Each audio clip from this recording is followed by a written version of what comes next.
शंकर भगवान के बारात जाई आ जितना देवता लोग के मंडली बा वो देवता लोग के मंडली के अगुवान विष्णु भगवान रहनी। वो देवता लोग के मंडली के अगुवान विष्णु भगवान रहनी। अब सब देवता लोग अपन अपन सजावट करता। केहू अपना हाथी के सजावता तो केहू अपना घोड़ा के सजावता, केहू अपना रथ के सजावता। बाराती लोग अपन अपन सजावट करता। लेकिन जेकर बियाह बा वो महादेव जी के सजावट के फेर में केहू नहीं खेला गल कि तनी दुल्हो के फेसियल होई कि ना होई। शंकर जी के सजावट के फेर में केहू नहीं खेला गल। शंकर जी के लगे दू जना बढ़ले बड़े, दू जना, एगो भृंगी जे बानर हो, एगो नंदी जे बोयल हो। जेकर बियाह बा जेकर बारात जाई ओकरा लगे दू जना बड़े, एगो बोयल आ एगो बानर। देखिए आ बाराती लोग के सजावट खूब होती आ। भृंगी जिन रहले बनरू, हेलो तनी से बढ़ा दी, जिन भृंगी रहले बनरू वो शंकर जी से कहले बाबा बाबा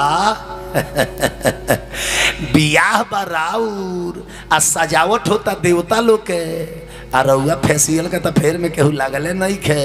ए महाराज रउआ कहती नु, रउआ कहती तो रउआ के हमनी कही दू जना मिल के यहाँ ना सजा देती सोन जब वो देखनिहार के धरनिहार लग जैते कि छोड़ दे रहे तो अब मत देख।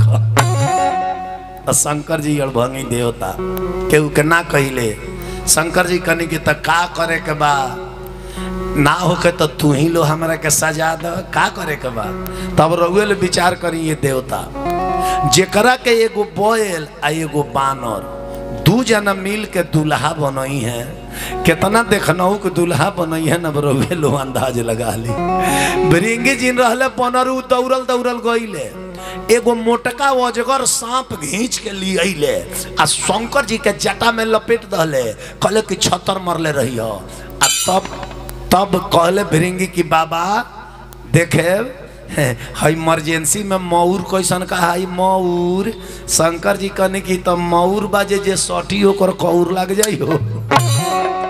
तब भृंगी दौड़ल दौड़ल गईले आ दू गो बिच्छी पकड़ के लिए आ दोनों कानवा में लटका दहले।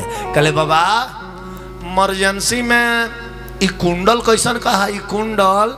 शंकर जी कहने की तो कुंडल बा जे लोढ़ा लेके परिचय आई हर काहे रहे कि कहीं कुंडलवा में हाथ मत सट जाए, ये दादा ना तो देहिया गिन गिन आ जाए।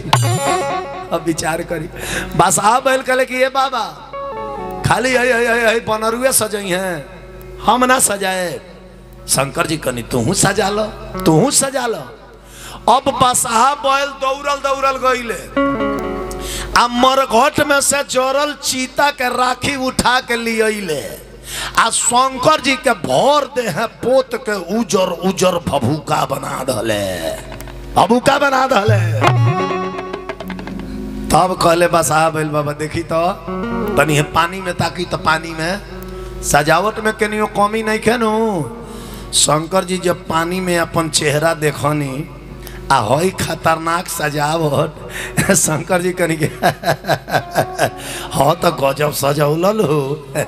देवता लोग बढ़िया बढ़िया गहना पहनता कपड़ा पहनता कि बाराती में जाए तो लोग हमारा के देखी, लोग हमारा के देखी, लोग हमारा के देखी। लेकिन तू लोग दोनों जना मिल के हमारा के ऐसा न सजा दिले बड़ो ओ गईला के बाद केहू के केहू ना देखी, सब लोग हमारे के देखी। अरे कोनो बारात में सब है कोट पैंट टाइए वाला होके तो केहू की और केहू ना ताकि, केहू से केहू कम नहीं के। आ वही में एगो फाटल कुर्ता पैजामा वाला ढुक जाई तो सारा कोट पैंट वाला उकरे और तकी है। ई कौन हो जे वीआईपी मंडली में ढुकल विचार करी। अब शंकर जी के सिंगार भइल जब मानस में गोस्वामी तुलसीदास जी चौपाई लिख ले बनी का। अरे शिव है शंभो गाड़ा करहि सिंगारा, शिव है शंभो गाड़ा करहि सिंगारा। ए शिव है शंभो गाड़ा करहि सिंगारा, शिव है शंभो गाड़ा करहि सिंगारा। का सिंगारा का है गोस्वामी जी लिखनी है। तनी माता बहन सब ध्यान दी हमरा तब बतियाई लो कम तनी। गोस्वामी जी लिखनी कि शिव ही शंभुगढ़ करही सिंगारा। सिंगारा काहे गोस्वामी जी लिख दानी जी हैं? सिंगार नु लिखे के चाहिए तो काहे ना सिंगारा लिखी जी। हेतनी भरले के डिजाइन से कोई जाला ओकर नु नाम सिंगार हो। अब केहू जाके कजरावटा में मुंह में डुबा दे तो सिंगारा भइल कि ना भइल है? ए बरे कमाई बहिन लो सिंगार करता। पहले का बुढ़िया का किलो सिंगारा करता। सिंगारा हम लइकाई में देखले नु बानी। ए बरा इतना ना एसीएल फेसियल चलल बा कि अगर 10 बजे ट्रेन होके और वो अपना मेहरारू से 9 बजे कह दी कि जल्दी तैयार हो जा ट्रेन के टाइम हो गई बा, एसीएल फेसियल मिलौले 10:30 बजा दी हैं घर में, पता चली ट्रेन छूट गई। अब पहले का बुढ़िया का किलो शॉर्ट कोट में सिंगार करत रहला। बुढ़ियो खास पीट तारी। अब बुढ़ऊ कहें का हो मेला ना चलल जाई, कहें बक काहे ना चलल जाई जी, रही तैयार होके जाओ तनी। बुढ़ियो दौड़ल दौड़ल जाई हैं, हाथ धोई हैं, गोड़ धोई हैं, आ एक पसर सूखल पाउडर लेनी आ भर मुँह पोत के आ एक कजरावटा में अंगूठा डुबोई हैं। आ दोनों बगल जब काजर घींच के चली है नो बुझाई कि केहू के खेत रजिस्ट्री भइल बा, आँखिए पर ठेपा दिया। करी गोस्वामी जी मानस में निकले बानी, अरे शिव हे शंभो गाड़ा करहे सिंगारा। शिव हे शंभो गाड़ा करहे सिंगारा। ये जाता मुकुटा आही मोर सवारा। जाता मुकुटा आही मोर सवारा। शंकर जी के सजावट हो गई, दुल्हा बन गए नहीं शंकर जी। अब देवता लोग के अगुवान विष्णु भगवान रहनी। विष्णु भगवान सब देवता लोग के लेके कहनी कि चले के आ चल के देखल जाओ जे दुल्हा तैयार भइल बड़े कि ना, दुल्हा तैयार भइल बड़े कि ना। जब सब देवता लोग आइल शंकर जी के लगे आ हई शंकर जी का जब खतरनाक सजावट देखल लो, विष्णु जी कहनी कि हाइला हे दुल्हा के संग बाराती बन के चलल जाई, नाश्ता पानी छोड़ा ना, दुआर पर कोनो बैठा हूं के ना पूछी। नारद जी कहनी का है? विष्णु जी कहनी कि दुल्हा के देखत है व्यवस्थापक समेत गांव भर के लोग गांव छोड़ के भाग जाई तो केकरा के बैठे के पूछी, केकरा के नाश्ता करे के पूछी। विष्णु जी कहनी कि एगो काम करे के, हमनी के जितना मंडली मानी सन देवता मंडली, ई देवता मंडली हमने के आगे चल चले के आगे चल चले के नाश्ता पानी को जगह ले लिहल जाई। बाद में दुल्हा पहुंची हैं जवन होई तवन देखल जाई। अब विष्णु भगवान सारा देवता लोग का मंडली लेके आगे चल गई नी, दुल्हा पाछे रह गए। दुल्हा पाछे रह गए, बाराती लोग आगे चल गई। वही तरह के नियम बनावल कि आज भी केहू के बेटा के बारात चलानू तब बाराती लोग आगे रहेला आ दुल्हा के गाड़ी पाछे रहेला। आ उहे केहू मर जाला तो अर्थी आगे रहेला, बाराती लोग पाछे रहेला। एकर मतलब जे इंसान सुख में आगे हो जाता है और दुख में पाछे हो जाता है।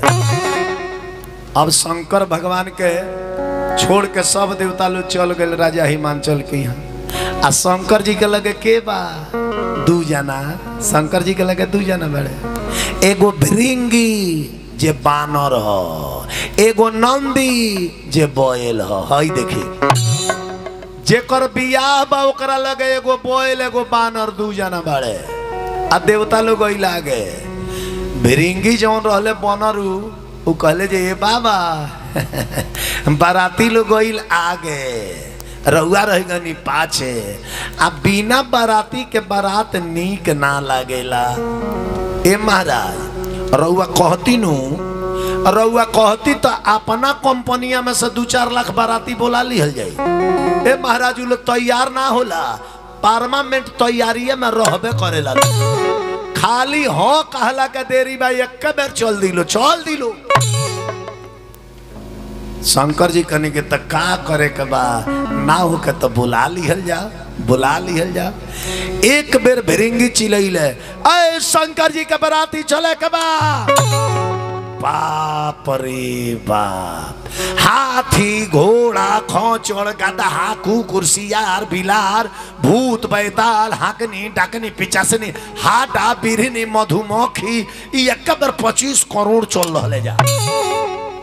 जब 25 करोड़ डिजाइन डिजाइन के बरतिया वही जा शंकर जी कैसन बरतिया रहले जा कोनो के गोड़वे ना रहे वही में घसीटते चलत रहे तो कोनो के आंखें ना रहे तो टोवते चलत रहे कोनो का मुंहवे ना रहे तो कोनो का मुंह बुझाव जाई बम नहर का पुल है। इतना खतरनाक बरतिया शंकर जी के रहले। रामचरितमानस में गोस्वामी जी चौपाई लिखले बानी का अरे कऊ मुख है ना विपुल मुख काओ कऊ मुख ही ना विपुल मुख काओ ए बिनु कर पद को बहु पद बाहो बिन कर पद को बहु पद बाहो।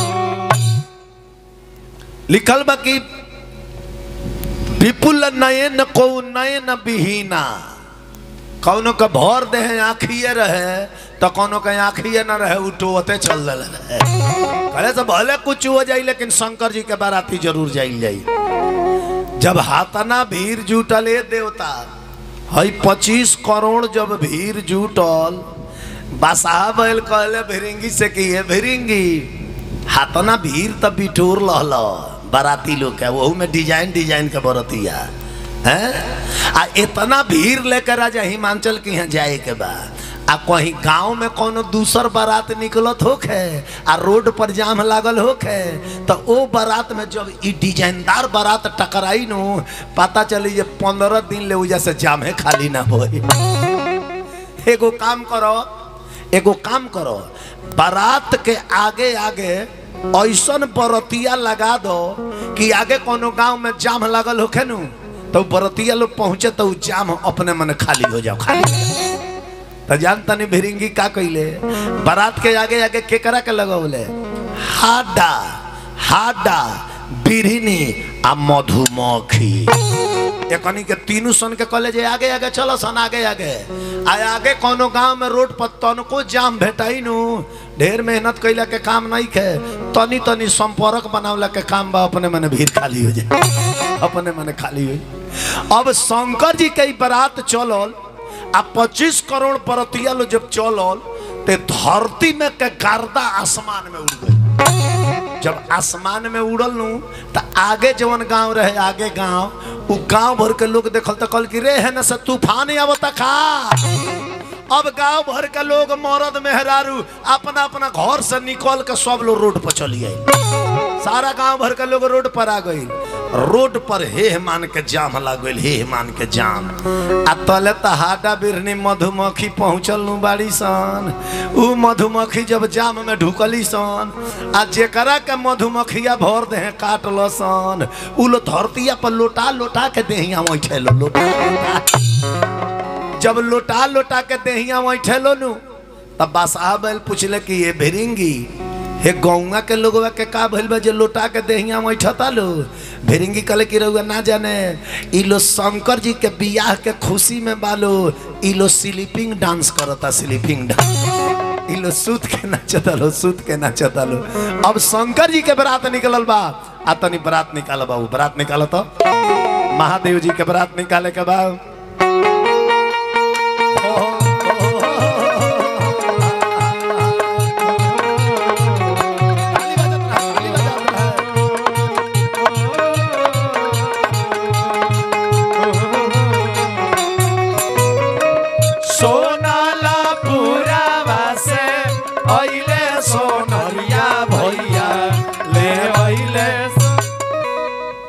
लो गाई लो बुढ़िया काके गाई लो रउआ लो हाँ गाई लो।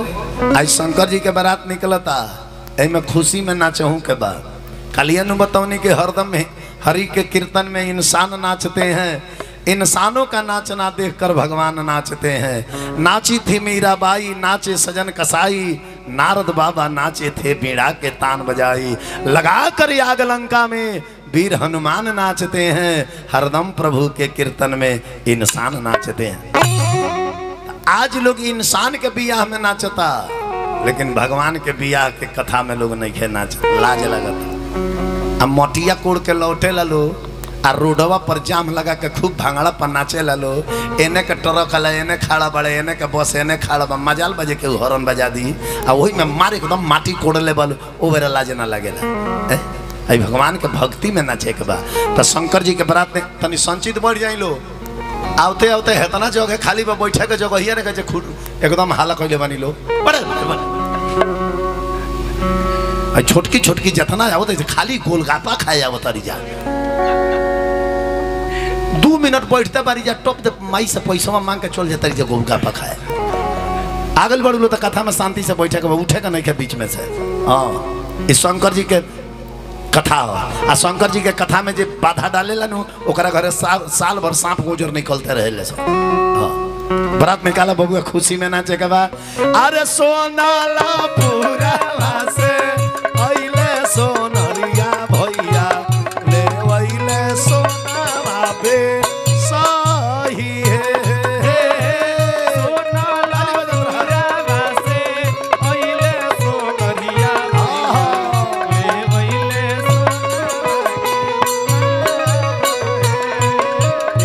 ऐसे सोनावा पहिरले दुल्हा शिव शंकर दुल्हा पहिरी चले ससुर रहे।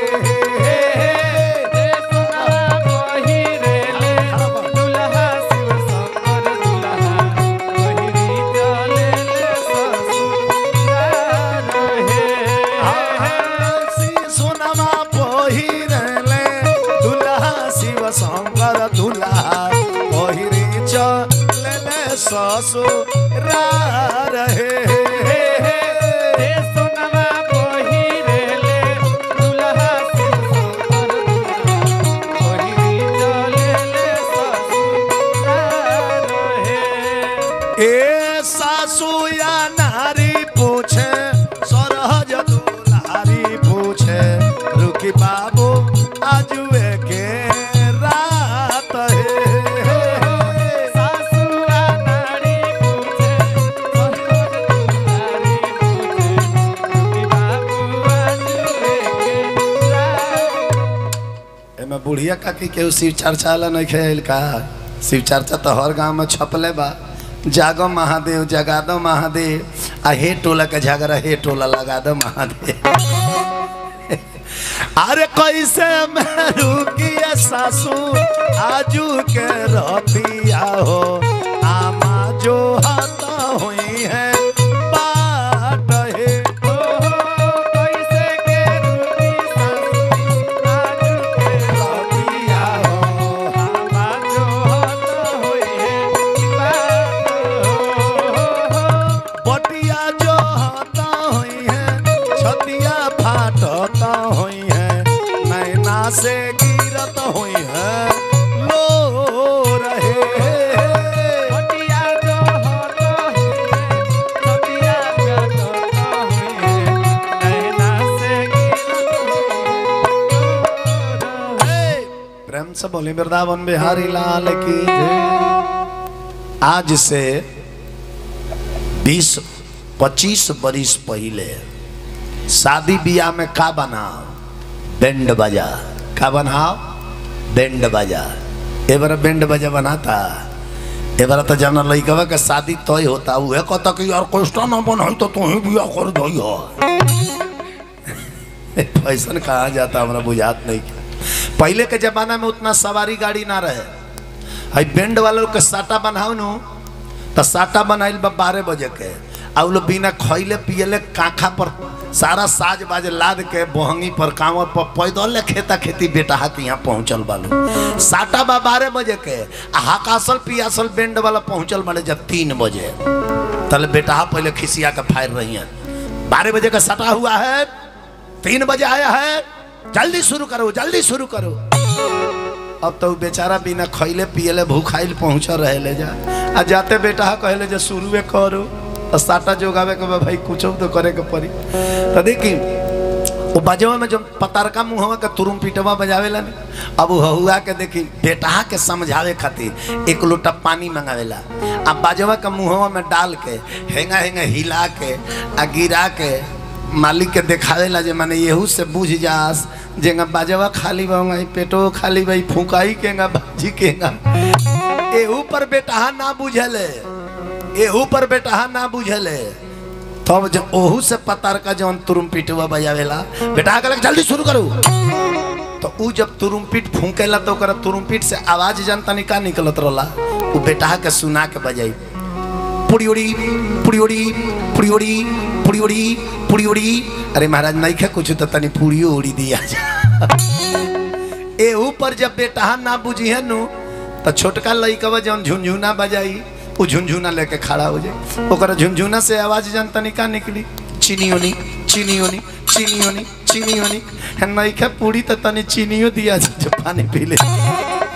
अब ई गजनिया देखत रहेला सिंघा वाला उ 10 बजे से आके 2 हली खा के पटाई रहेला, तो उ सिंघा वाला जब सिंघा उठावेला तो बैंड वाला लोग के सुना के कहेला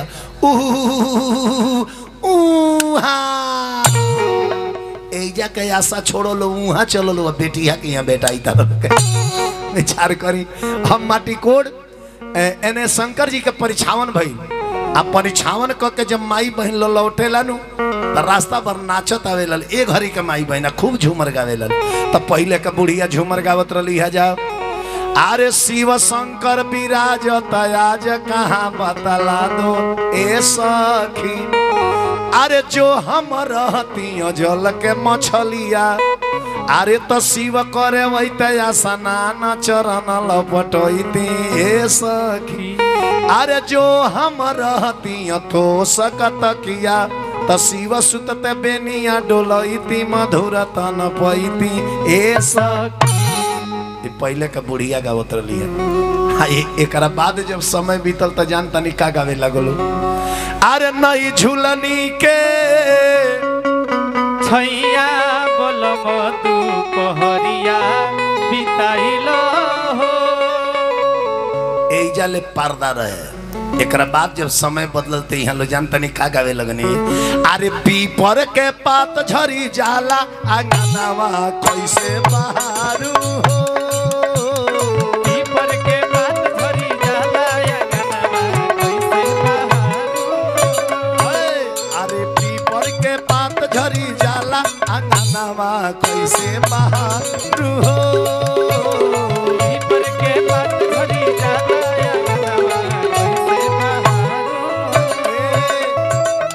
ओही अंगनवा असुर जी के डेरा, ओही अंगनवा असुर जी के डेरा, अरे वही अंगनवा असुर जी के डेरा, अरे देखत करे जा जरी जाला अंगनवा कैसे बहारू हो, देखत करे जा जरी जाला अंगनवा कैसे बहारू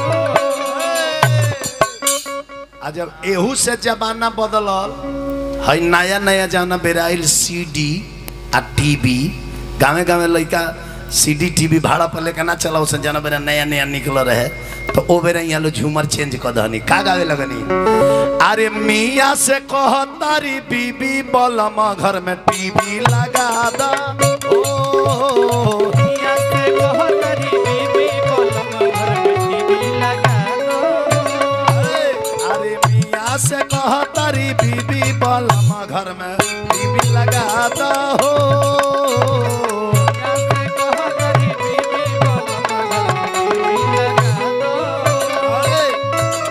टीवी लगा दो एगो सीडी मांगवा दो, टीवी लगा दो एगो सीडी मांगवा दो, अरे टीवी लगा दो एगो सीडी मांगवा दो, भले केतनो होखे गरीबी बलम घर में टीवी लगा दो, भले घर में होखे गरीबी बलम घर में टीवी लगा दो, अरे भले घर में होखे गरीबी बलम घर में टीवी लगा दो, भले घर में होखे गरीबी बलम घर में टीवी लगा दो। अब सखी लोग गावत देवी लो एने आई आ शंकर जी के बारात अभी रास्ते में बा। ध्यान देव हमरा बात पर, शंकर जी के बारात रास्ते में बा। अब तले विष्णु भगवान देवता लोग के मंडली लेके राजा हिमांचल के यहाँ पहुंच गए। जब देवता लोग के मंडली लेके विष्णु भगवान राजा हिमांचल के यहाँ पहुंचनी आ ओइजा कही बुढ़िया काकी लो जब देखल कहल कि आहा हा जावना दुल्हा के बाराती लो है इतना सुंदर बा, वो दुल्हा कितना सुंदर हुई है। एगो बुढ़िया जाके विष्णु भगवान से कलश बताई जावना दुल्हा का बाराती लो इतना सुंदर बा, दुल्हा कितना सुंदर हुई है। विष्णु जी कनी घबराइला के काम नहीं खे, थोड़ी देर में पहुंचा ही अल्लाह बाड़े बुझा जाई कितना देखना विचार करी। आ तले शंकर जी के बारात गांव में पहुंचल बा। शंकर जी के बारात जब गांव में पहुंचल तो एगो छोट लड़का साँझ भइला अपना घरवा सुतल रहे। ओकर माई जगह के कहली रे सब लोग गइल बा गौरा के बारात देखे सुतल बड़े, जो गौरा के बारात देखा जो। लड़कवा भंगुआइले उठल आंख मिचते दौड़ल गइल बारात देखे आ सनसनाइले शंकर जी के लगवे पहुंच गई। आ जब पूरा आंख खोलल आ शंकर जी के गर्दन में के जब मोटका सांप देखल जितना रेस में गई रहे ओकरा ले दुगुना रेस में पीछे पड़े भागल बा। आया के अपना माइये के गोदिया में गिर गए, माइये के गोदिया में गिर गए। ओकर माई के लिए बाबू बारात ना देखला, लइकवा कहलस रे माई अब हम मुँहबे। लइकवा कहता हम ही ना मुँह गाँव भर के लोग मुँही रे वो का है। लइकवा कहता अरे पर बौरा हवा दुल्हवा बैल पर सवार बारे माई,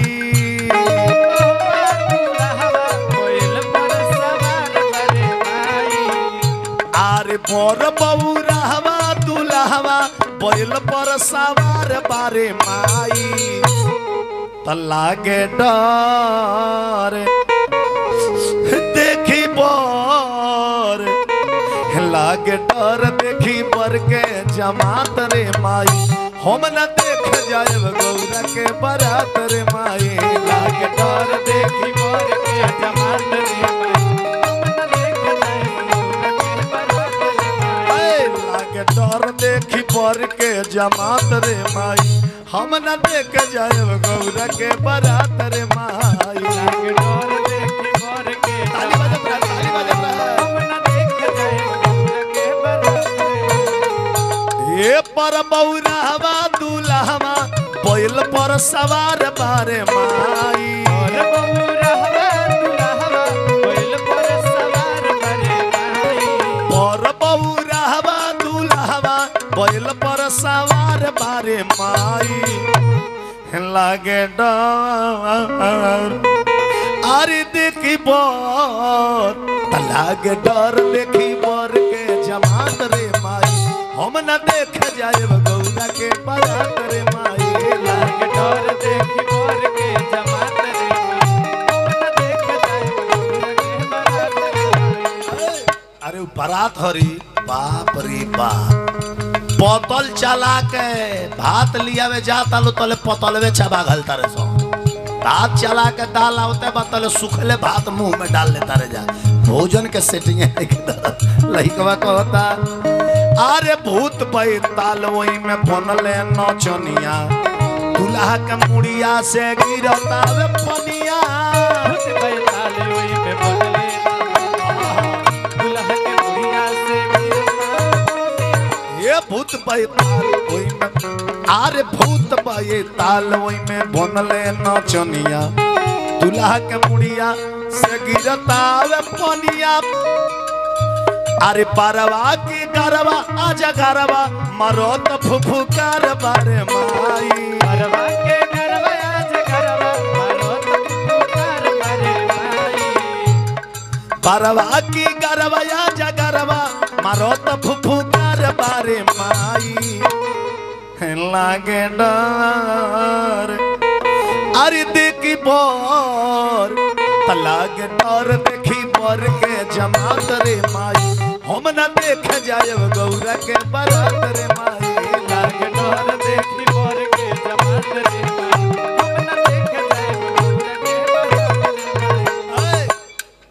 लवरिया कल का देख लिया कि एंगा कह तारी लइकवा कहता तू का जनबू तू ला अगर सांप गुजर से गांव नगर के लोग बाँच गईल तब बिहने बाढ़ में डूब के मैं गांव मर जाई ओकर माई कहली जब बाढ़ कहाँ से आ जाई रे लइकवा कहता कि दुल्हवा का मुड़िया पर से परमानेंट पानी गिरते रहता 48 घंटा जे बारात गांव में रह गई मैं गांव में नहीं चलावे के पड़ जाई आ तब लइकवा कहता अरे आइल बारात माई रे भूतवन के जमात माई रे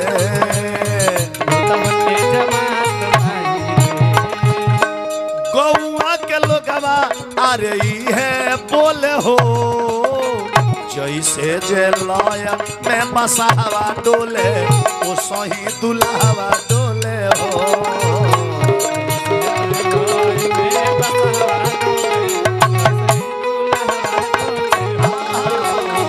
जैसे जे लय में बसावा डोले ओ सही दुल्हवा डोले हो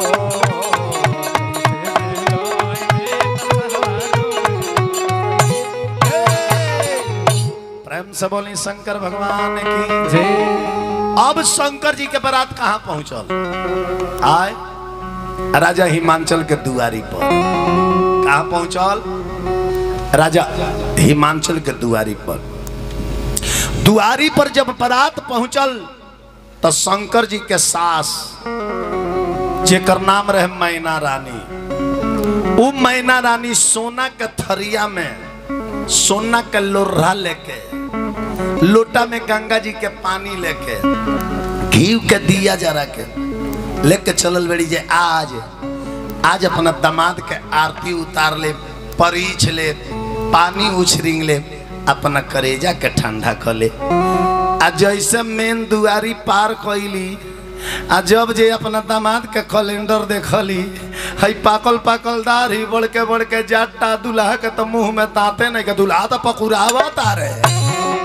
अब मैना रानी आरती का थरिया फेंक दहली लोटा के पानी फेंक दहली आ घर में आके ठहरा के बैठ गई। रामायण में चौपाई लिखल बा कि कंचन थार सोह बर पानी परिछन चलहि हरहि हरसानी भागी भवन बैठी अति त्रासा। घर में जाके व्याकुल होकर बैठ गईली। जब आरती के थरिया और ये मैना रानी फेंक के चल गईली नु तब विष्णु भगवान ऐनी शंकर जी के लगे। विष्णु भगवान कहने की तब जी महादेव जी हो नु गईल बेइज्जती हो नु गईल सास जी वैली ना आरती देखौली ना पानी उछरिंगौली फेंक फाक के गईली नु हाथना खतरनाक सजावट कैला के का जरूरी रहला तनी हल्का फुल्का में ना भई रही मीडियम में ना भई रही पूरा शरीर में खतरनाक बना ले बानी। शंकर जी कनी के रहुआ चुपचाप रही। हमार सास खिसिया के थोड़े भागल बड़ी हमार सास हमार रूप देख के आगरा के भागल बड़ी आगरा। विष्णु जी कहने के आगराए वाला तो रूप में बताओ तो कितना आगराए वाला बा। विष्णु जी कहने की आगराई रली हा तो आरती काहे ना उतरली हा। शंकर जी कहने की समझदार बड़ी देखली है कि रे जावना दामाद के मुड़िए पर चंदरमा बाड़े ओ दामाद के हेती चुकी दिया देखल दामाद के बेइज्जती न हुई यही से औरतिया के थरियो फेंक देली। विष्णु जी कहने हैं तो लोटा के गंगा जल काहे ना उछरिंगली हा। शंकर जी कहने की समझदार बाड़ी देख लिया कि रे जावना दामाद के मुड़िए पर छाछात गंगा जी बाड़ी ओ दामाद के लोटा के गंगा जल देखावल बेइज्जती न कहाई यही से लोटवा के पनिया फेंक देलिया। विष्णु जी कहने की रहुआ बढ़िया पेवन साट लेता नहीं ऐन मैना रानी जाके घर में रोवत तारी आ कहतारी नारद बाबा के गरियावतारी अरे मुहावा से निकले लगारी नारद काहे कैला गदारी हो। मुहावा से निकले लगारी नारद काहे कैला गदारी हो। मैना रानी रोवतारी कली की नारद हर गदारी करे रहे दिलगी करे रहे तो का ये दुनिया में एगो हमरे बेटी रहे कि हमरे बेटी के संग धोखा कैला। आरे मुहावा से निकले लगारी नारद काहे कैला गदारी हो। मुहावा से निकले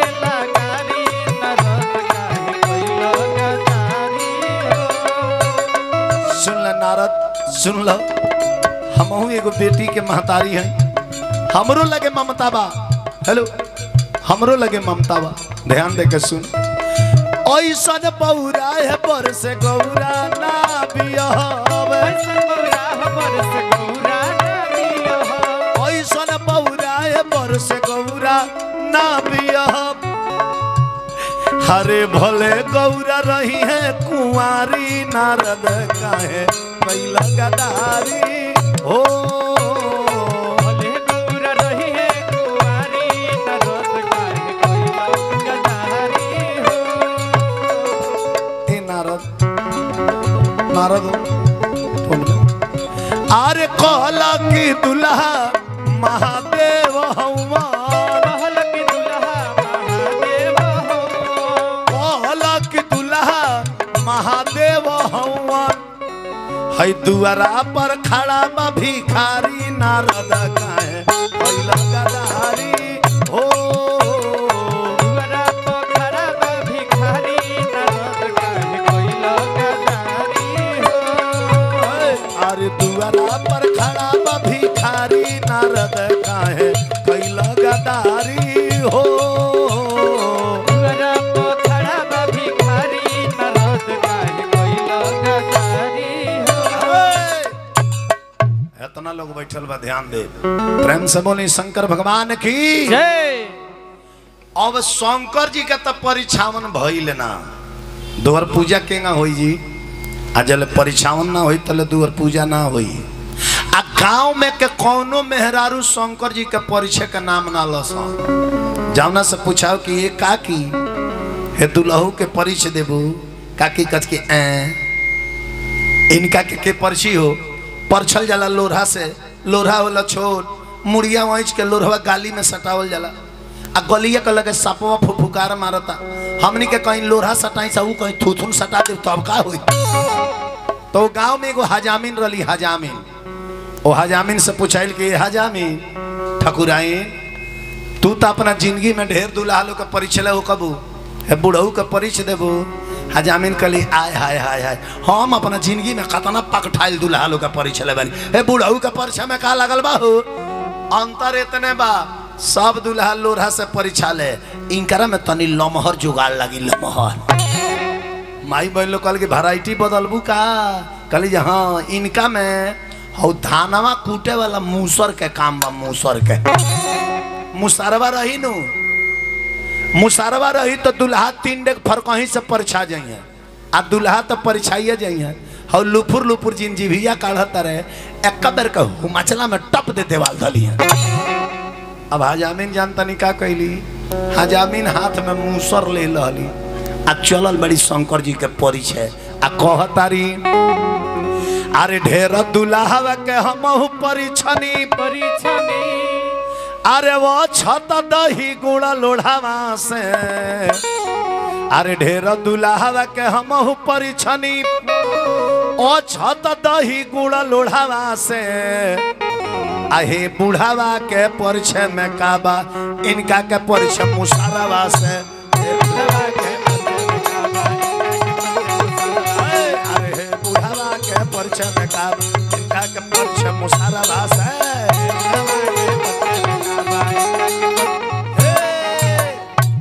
जब हजामिन मूसर लेके जब शंकर जी की ओर बढ़े लगली, तले तो बसाह बैल के नजर पड़ गई।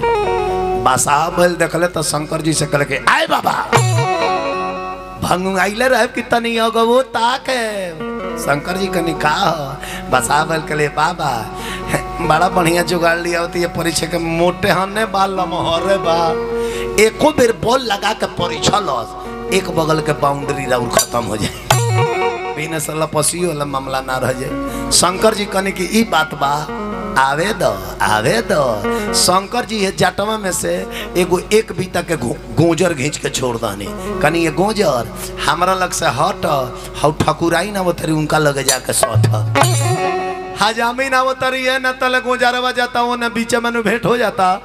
अरे परीक्षा जब चलली हजामीन, अरे परीक्षा जब चलली हजामीन, अरे तले गोड़वा पर चढ़ल गोजारा। अरे बाप रे बाप, जब गोड़ पर गुजर चढ़ल त हजामिन कहतरी अरे मार बढ़नी से हे दूल्हा के दूल्हा उनके विपत ने काली साहब गुजर के डर में लेके अरे मार बढ़नी से हे दूल्हा के आ फेंकी के भागल मुसारावा मार बढ़नी से हे दूल्हा के फेंकी के भागल मुसारावा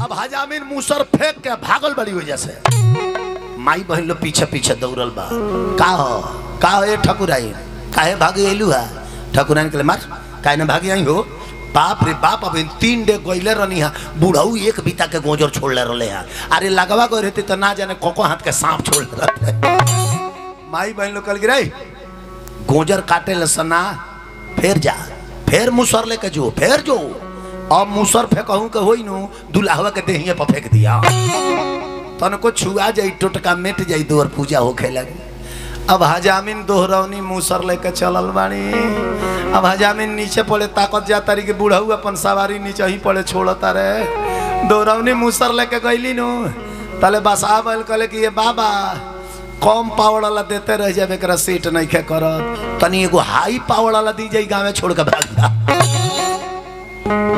तले शंकर जी है कानवा में से एगो चपुटकी बीछी घींच के छोड़ दले कहले ये बीछी तनी बतावा ठकुराइन के केंगा पर छल जल आ तले ठकुराइन के लगे एक बेर बीछी छलांग मरलो आ जाके ठकुराइन के अंगुरी में मारते ता अरे बाप रे अब ठकुराइन हाथ भाजत भागल बड़ी अब माई बहन लो दौड़ल बा का हो ये ठकुराइन का हो त ठकुराइन कहतरी दैया रे दैया अरे दैया रे दैया ई दर्द बड़ा करे दैया रे दैया ई दर्द बड़ा करे दैया रे दैया ई दर्द बड़ा करे दैया रे दैया ई दर्द बड़ा करे ए सखी दर्द बड़ा करे ऊपर पड़े चढ़े दर्द बड़ा करे ऊपर पड़े चढ़े मैया रे मैया अरे मैया रे मैया करी कौन दवैया मैया रे मैया करी कौन दवैया मैया रे मैया हो करी कौन दवैया मैया करी कौन माई बहन लोग पूछल कि ये ठकुराइन बीछी रहल सका बीछी ठकुराइन कहले कि ना ये सकी बीछी ना रहल सिया बीछी के मारा दा चपूटा का बन बिछावा रहल अरे बीछी न रहलू तरह बन बिछावा बीछी न रहलू तरह बन बिछावा अरे कहवा से आइल है दुल्हा मोले छावा बीछी न रहे तरह बन बिछावा कहवा से आइल है दुल्हा मोले छावा बीछी न रहलू तरह बन बिछावा कहवा से आइल है दुल्हा मोले छावा मैया रे मैया करी कौन उपैया मैया करी कौन मैया रे मैया हो करी कौन उपैया इतना जब घटना हो गई तब जनता निका भई आरे काला सा के लोते लोते बोलेली सुनी शिव हर जहामार हे तनिए सारूपावा बदलती महादेव नैहर के लोग पतिया सहे तब लोग नारद बाबा के पकड़ के लिए आई चली यह भी आ लगल में रोबरा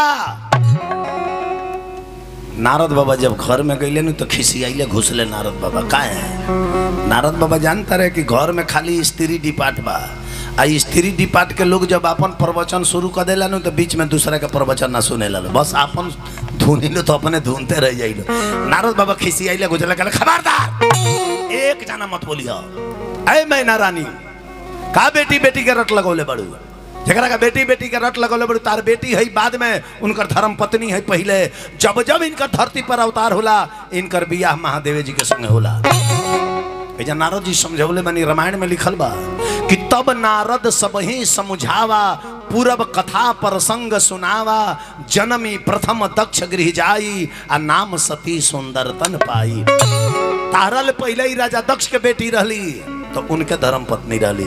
तब मैना मन भयऊ प्रबोधा तब मैना जी के मन में कुछ शांति मिलल आ तब ये तले शंकर जी अपन रूप बदल लानी खूब सुंदर दुल्हा बन गए खूब सुंदर दुल्हा। अब शंकर जी ले सुंदर की बाजी सत्यम शिवम सुंदरम सत्यम शिवम सुंदरम। अब शिव जी लेके सुंदर बा है शिव जी लेके सुंदर बाबा बाबू अंकुल क्यों नहीं कहे सत्यम शिवम सुंदरम। अब एक जानी दौड़ल गई मैना रानी के लगे मैना रानी कार वतनी चल के ना देखी बाप रे बाप दामाद बड़े एकदम लाइट मारो तारे फरक से वो कहतारी अरे सुनी सुनी मैना रानी माथा चाका रात बा वैसन दामाद पूरा राज के बात कहतनी अरे सुनी सुनी मैना रानी माथा चाका रात बा वैसन दामाद त के का रखो जात बा वैसन दामाद रखो जात बा वैसन दामाद अरे मुड़िया पर चंदा हो अलगे चमचमात बा वैसन दामाद मुड़िया पर चंदा हो अलगे चमचमात बा वैसन दामाद अब के का रखो जात बा वैसन दामाद तब मैना रानी अइली आ शंकर जी के परिछावन करके आरती करके गईली तब द्वार पूजा होखे लगा। द्वार पूजा यानी कि ऊपर के द्वार पर प्रथम पूजा होला तो ओकर नाम हो द्वार पूजा माने द्वार पर पूजा होला। तो एजा माई बहन लोग आवेला बड़ा प्रेम से हतना लोग बैठल बा तनी हमरा बात पर ध्यान दे। बेटी इस दुनिया में क्या चीज है बेटी इस दुनिया में क्या चीज है ओस की एक बूंद सी ओस की एक बूंद सी होती है बेटिया दुख हो माँ बाप की तो रोती है बेटिया। ओस की एक बूंद सी होती है बेटियां कष्ट हो माँ बाप की तो रोती है बेटिया याद करके अपने मैके को रोज सोती है बेटिया उसकी एक बूंद सी होती है बेटिया। बेटी का चीज है वो है बैंड बाजा बाजेला तो बेटाल द्वार पर नाचेला आ वही बैंड बाजा के आवाज सुन के घर में बेटी हालो रोवेला। बाजवा एक गो लेकिन दोनों तरफ दो किस्म के असर डालेला। वही बाजवा पर बेटा हालो नाचता बेटी हालो रोवता। बेटी के विदाई में सबे रोवेला माई बाप भाई सबे। हमारा बेंजू वाला के बियाह भइल नो मेहरारू के जब विदाई होखे लगल इनकर सास ससुर सारिन जब सभे रोवे लगल नो तो देख के भौंकार पार के इहो रोवे लगल ई रोवे लगल तो इनकर सास पूछली ए बाबू हमनी के तो रोवतनी सकी बेटी के ममता छूटता पराए घर जाती है ऐसे रोवतनी सन रउआ कहे रोवतनी तई कतरे अम्मा जी रउआ आजे भर नु रोवे बब हमरा जीवन भर रोवे के ऐसे रो के सरदा पूरा लेता नहीं। तो देखी उहे बैंड बाजा बाजेला बेटा हालो नाचेला बेटी हालो घर में रोवेला। अरे आंगना में रोवेली दुलारी बेटी दुआरा बाजे बैंड बाजा। आंगना में रोवेली दुलारी बेटी दुआरा बाजे बैंड बाजा। ध्यान दे हमारा गीत पर। अरे आंगना में रोवेली दुलारी बेटी दुआरा बाजे बैंड बाजा आंगना में रोवेली दुलारी बेटी दुआरा बाजे बैंड बाजा चिटुकी भारा से नूरा से खरीदा के बिहने ले जाई है राजा की भरल से नूर से खरीद ले गई है राजा। अरे चिटुकी भारा से नूरा से खरीदा के एक दिन ले जाई है राजा की भरा से नूर से खरीद के एक दिन ले गई है राजा। बेटी का चीज है तने ध्यान दे हमरा बतिया बेटी पाराया होली ए हसाना सार में माई बाप रोवेला ममता के प्यार में तो हसाना सार में माई बाप रोवेला ममता के प्यार में। अरे बेटी पाराया होली ये हसाना सार में माई बाप रोवेला ममता के प्यार में बेटी पाराया होली ये हसाना सार में माई बाप रोवेला ममता के रोई भौजैया रोई है माई नो बंद करी तारावाजा रोई भौजैया रोई है माई नो बंद करी तारावाजा। अरे रोई भौजैया रोई है माई नो बंद करी तारावाजा चिटुकी भारा से नूरा से खरीदा के एक दिन ले जाई है राजा चिटुकी भारा से नूरा से खरीद के एक दिन ले गई है राजा।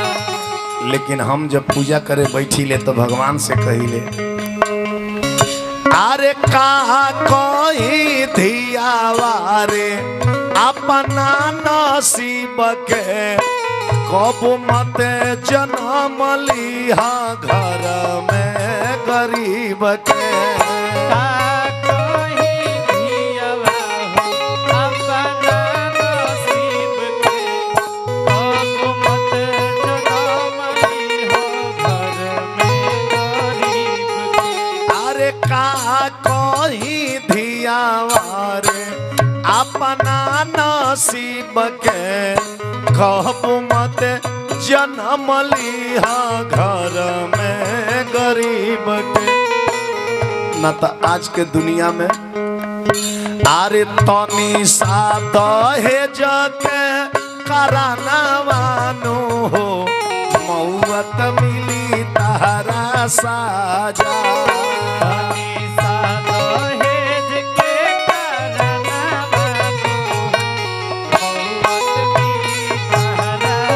अरे तनी सा दहेज के कराना वानो हो मौत मिली तारा साजा चिटुकी भारा से नूरा से खरीदा के एक दिन ले जाई है राजा चिटुकी भारा से नूरा से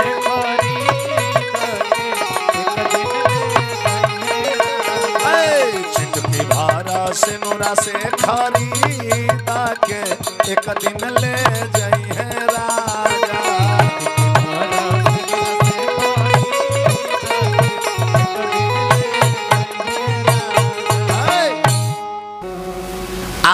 तीन गो नहान ये दुनिया में महान होला, तीने गो नहान में होला, बुझता नहीं। आई तीनों नहान इंसान अपना से ना नहाला, ये दूसरे केहू नहवावेला। कौन कौन? एगो जन्म होला तब ओहू बेरा इंसान अपना से ना नहाला, दूसरे केहू नहवावेला। आ एगो बियाह होला तब एहू जा दूसरे केहू नहवावेला, इंसान अपना से ना नहाला। आ एगो तो रउआ लोग बुझते बानी, इहो दूसरे केहू नहवावेला, इंसान अपना से ना नहाला। अभी जब मैया पार्वती के नहवावन होता, आ माई बहन लगावेला, तनी रउआ लोग आई पार्वती मैया के नहवावन में। पारा तू है रे माई,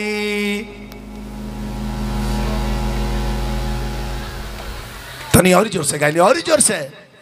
अरे माई बाड़े बाड़े बूंदावा पारा तू है रे माई।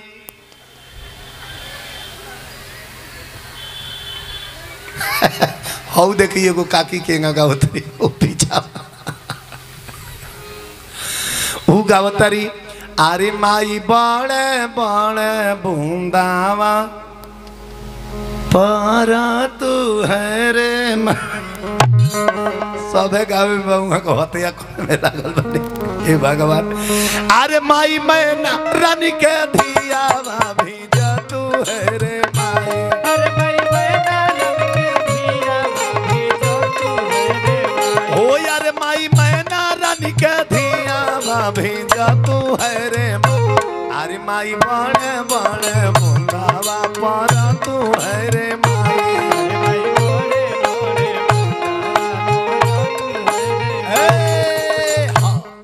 अब मैया पार्वती के नहवावन भइल, आ नहवावन के बाद नोह कटाइल, आ नोह कटैला के बाद यही जा नहा छुआ होला। इमली घोटावल है, तना लोग बैठल बा, तनी ध्यान दे।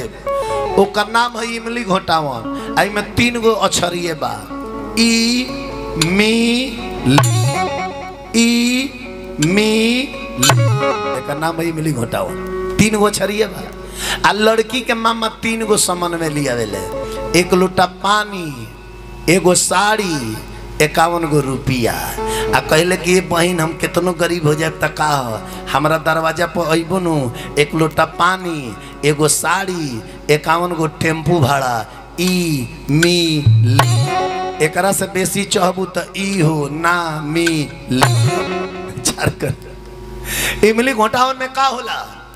आम के पतई के डंटी कटावल जाला। लड़की 5 हाली डंटिया काट लेली, माई के हाथवा पर उगिल देली, माई मुंह में डाल लेली, मामा पानी पिया दिले, का इमली घोटा गई। बताई ना, नाम हो इमली घोटावा। आ कटवावल जाला, घोटवावल जाला आम के पतई के डंटी, काहे ना 2-4 फारा इमली घोटा दियल जाला है। अब रउआ लोग विचार करी कि माई के आ बेटी के रिश्ता होला दूध के, माई के बेटी के रिश्ता होला दूध के। आ दूध में जब खटाई डाले तो दूध फट जाई, ते माई बेटी के दूध के रिश्ता में खटाई के पतई, आम के पतई काहे कटावल जाला? काहे ना केरा के पतई कटा दियल जाला, वो तो सुबह है। आम के पतई ऐसे कटावल जाला कि हटे खटाई। आ माई बेटी के दूध के रिश्ता हो, मामा आके वो दूध के रिश्तों में खटैया डाल के दूधवा के रिश्तों में फाड़े ले। कहले बहन आज से तू दूध के रिश्ता फाड़ के ए ममता के बांट दो, काहे कि आज ले ये बबुनी के तू 1 गो माई रहलू हा, आज के बाद ए बबुनी के 2 गो माई होता रही। एगो एने तू, एगो ससुरा में आमा जी। कबू तारा टीवी होई तो एने दौड़ के आई है, आ कबू आमा जी के दामा होई तो ओने दौड़ के जाई है। तो तू अपन ममता बांट दो। भेजा इमली घोटाता, आ माई बहन लगावेला। मोचिया बैठला आरे मैना रनिया, नैना से ए जी के मोही के इमोली घोटाई तो भैया मरना होइले। सोना सोना काली रे कोयलिया तो काली तोर रंग होए।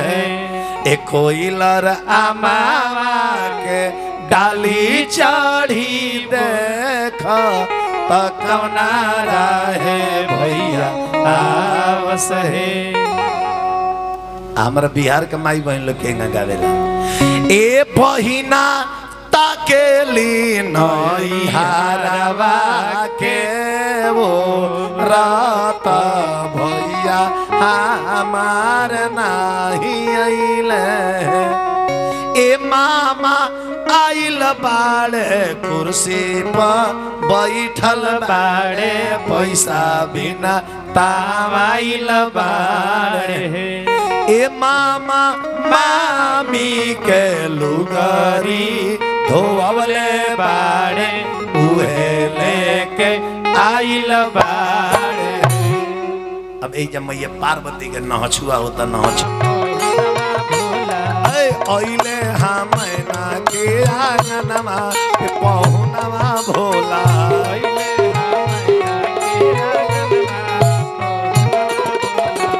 आहो पहुनवा भोला आहो पहुनवा भोला आहो पहुनवा भोला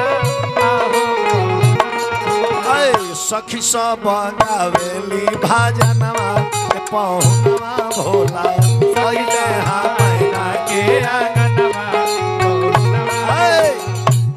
जब दुल्हा सरकार आंगन में आईनी नु तो सबसे पहले माई बहन लोग दुल्हा के आरती उतारेला।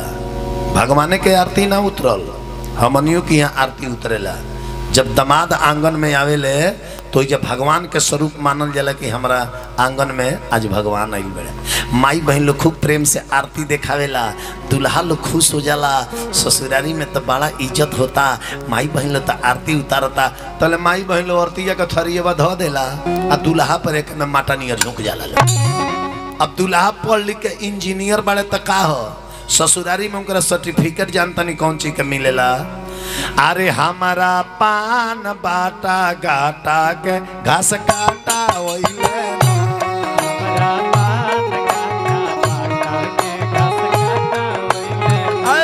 हमारा पान बाटा गाटा के घास काटा ओइले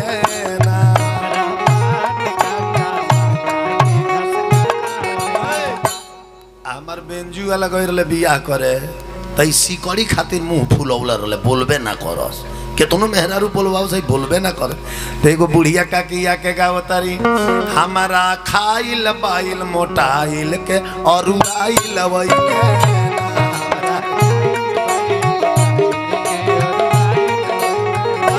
हमारा खाइल बाइल मोटाइल के और उड़ाइल वइले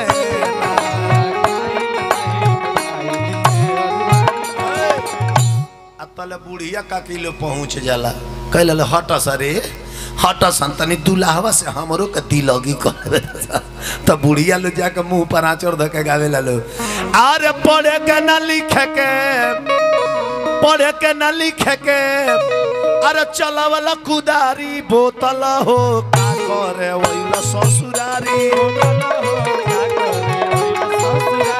बोतल हो का करे वइला ससुरारी। ई माता बहन लो जब गीत गावे के सुर में आ जाला नु त का गावे के बा ना बुझाला। साउंड वाला के साउंड कोखी आइल जे साउंड वाला के गरिया दिलो। पंडित जी के जहाँ आवे में लेट भइल पंडियो जी के गरिया दिला लो। अरे शेर भर चौरा कहाँ आई जाई है शेर भर चौरा कहाँ आई जाई है अब पंडित जी के मऊगी के हाजमा ले जाई है पंडियो जी के गरिया दिला विचार करी जानता नहीं हमारा भाई छोटका ही बिचला झलिया बजाओ तनु चेलावा एकरा गाँवे एगो लइका रहे मिर्गिया ओ लइकवा के मिर्गी के बीमारी होके ओ लइकवा के मिर्गी के बीमारी होके तब मिर्गिया हुआ लइकवा के बियाहे ना होके अगुआ के बॉल पर वो मिर्गिया हुआ लइका के बियाह लग गई। आज जब वो मिर्गियाहवा के तिलक चढ़े लगल तो एक टोला के माई बहन लोग गीत गावे गई हाथ में माइक ले बालो।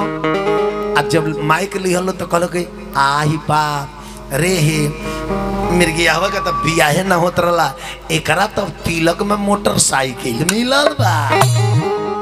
तो लोग खुशी में आके माइकवा में जानता नहीं का बतालो हरे बाबू मिर्गिया हवा के हो तबा बिया हवा हो मिर्गिया हवा के हो तबा बिया हवा माइक में गावत आलू 5 गांव के लोग सुनता अरे बाबू मिर्गिया हवा के हो तब बिया हवा हो तय बयगुआ के बाटे बधाई हाय सिया राम के भजो अगुआ के बाटे बधाई हाय सिया राम के भजो अब अगुआ के बाटे बधाई हाय सिया राम के भजो अगुआ के बाटे बधाई हाय सिया राम ई गीतिया जानतनी के सुनत रहे तनी हमरा तरफ ध्यान दी सब लोग ई जानतनी गीतिया के सुनत रहे लइकवा के बाबूजी लइकवा के बाबूजी नाश्ता चलवावत रहले तनी ध्यान दी हमरा तरफ अब ई गीतिया लइकवा के बाबूजी सुनत रहले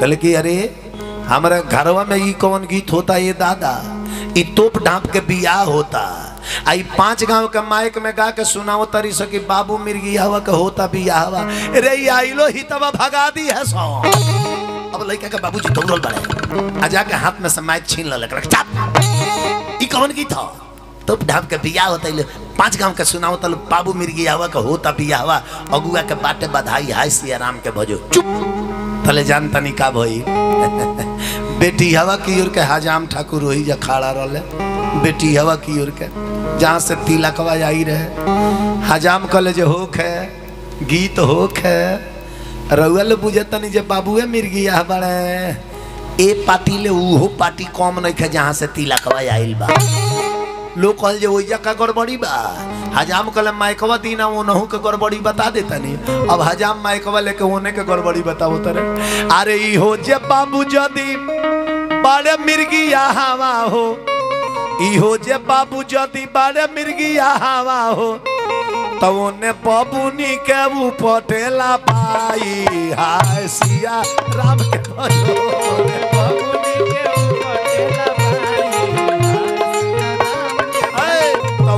बबुनी के वो पटेला पाई हाय सिया राम के भजो बबुनी के पटेला माई बहन लोग कल के हजाम बबुनी के बाइयन उपटेला ए दुल्हवा में जौन गुण बानू उस संसार में केहू के लगे गुण नहीं खे हजाम कले जे केतनो गुण होई नु दुल्हनिया 20 भी आई 19 बाले कौन गुण बा दुल्हा में माई बहन लोग कल के दुल्हा में यह गुण बा अरे होते सबेरे दुल्हा अरे बिना बरस कोइले खा ले हो होते सबेरे बिना बरस कोइले खा ले हो आ होते सबेरे दुल्हा बिना बरस कोइले खा ले हो हजाम कहले आ ओने दुल्हनिया साल में एक बेर नहा ले हो दुल्हनिया साल में एक बेर नहा ले हो ओने दुल्हनिया साल में एक बेर नहा ले हो ई गीत सुन के कपार पीटे लगली दूल्हा के माई हाय सिया राम के भजो पीटे लगली दूल्हा के माई हाय सिया राम के भजो अब विधाता दिहल जोरिया लगाई हाय सिया राम के भजो विधाता दिहल जोरिया लो सुर में आ जब तक का गा देव कौनो तय नहीं विचार करी अब यही जा राजा हिमांचल प्रेम से शंकर भगवान का पैर धोनी अब पैर धो के धोती पहन ली अब कन्यादान प्रारंभ हुई धोती दियाला नहीं तो माई बहन लोग कहेला कि पहनली हई बनारस के मांगावल धोतिया रौरा बहिना के मशीन के बिनावल धोतिया ई माई बहन लोग आवेला दुल्हा धोती पहनले कुछ के चटाई पर राजा हिमांचल बैठल बनी गर्ग ऋषि शंकर जी के बियाह करौले रहले आदेश भइल कि कन्या के लेके आवल जाओ कन्या के लेके आवल जाओ इतना लोग बैठल बा तनी ध्यान दे के हमरा बात के सुने जब कन्यादान के लिए लोग लड़की को लेकर चलते हैं ना उस समय घर में एक सम्मेलन चलता है सम्मेलन चलता है उस समय माँ अपने बेटी को गले से लगाकर पुकार फाड़ कर रोने लगती है सचमुच में मेरी प्यारी गुड़िया मुझको छोड़ करके चली जाए ध्यान दीजिएगा। एक वो समय होता है जब लड़की का शादी तय होता है। जब लड़की का शादी तय होता है ना, उस दिन से लड़कियां रोने लगती है कि ये बाबुल का घर पराया हो जाएगा, बाबुल का घर छूट जाएगा। उस समय बेटी जब रोने लगती है तो उस समय लड़की की माँ अपने बेटी को समझाती है, अरे मेरी लाडली तू क्यों रो रही है? अरे बिटिया तो पराई होती है, पराई को तो पराई घर जाना ही पड़ता है। मत रो मेरी लाडली मत रो। उस समय माँ अपने बेटी को समझाती। लेकिन आज जब कन्यादान के लिए लोग लेकर चले हैं तो अब माँ अपने बेटी को पकड़कर रोने लगती है कि सचमुच में मेरी प्यारी गुड़िया मुझको छोड़कर चली जाएगी। जब माँ रोने लगती है ना तो उस समय बेटी अपने माँ को समझाती है, अरे मेरी माँ अब तू क्यों रो रही है? अरे तू ही तो कहती थी कि बिटिया पराई होती है, अभी पराई घर जाने को तैयार है तो तू रो क्यों रही है? मेरी माँ मत रो। अरे मैं तो तेरे आंगन की खेलने वाली एक छोटी सी पराई गुड़िया थी, तेरे आंगन की खेलने वाली एक छोटी सी पराई गुड़िया थी, अभी पराई गुड़िया पराई घर जाने को तैयार है तो तू रो क्यों रही है? मेरी माँ। बेटी रोती है और अपने माँ से कहती है कि मैं गुड़िया तेरे आंगन की, मैं गुड़िया आंगन की, तेरे आंगन की, मैं गुड़िया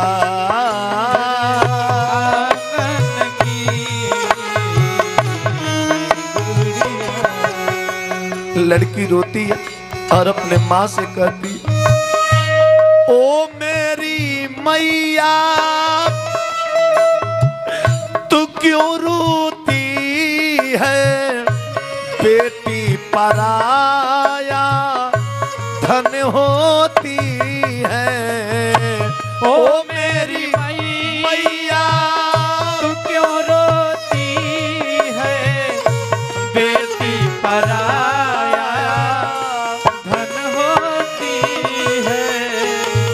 इस गीत को आप लोग ध्यान से सुनिएगा। ध्यान से जब सुने लो, जब अपन बेटी याद पड़ी अखियां आंसू रोक ना पाई। दुनिया के हर माँ बाप पे इस समय आवेला। लड़की रोवेली माई से कही, ओ मेरी मैया तू क्यों रोती है? बेटी पराया धन होती है। याद भुला दे माँ, याद भुला दे माँ बचपन की, मैं गुड़िया तेरे आंगन की, मैं गुड़िया तेरे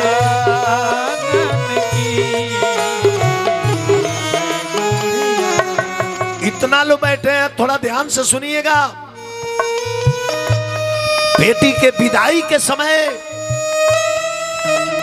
मां रोती है, चलता है। बेटी के विदाई के समय मां रोती है, चलता है। बाबूजी रोते हैं, चलता है।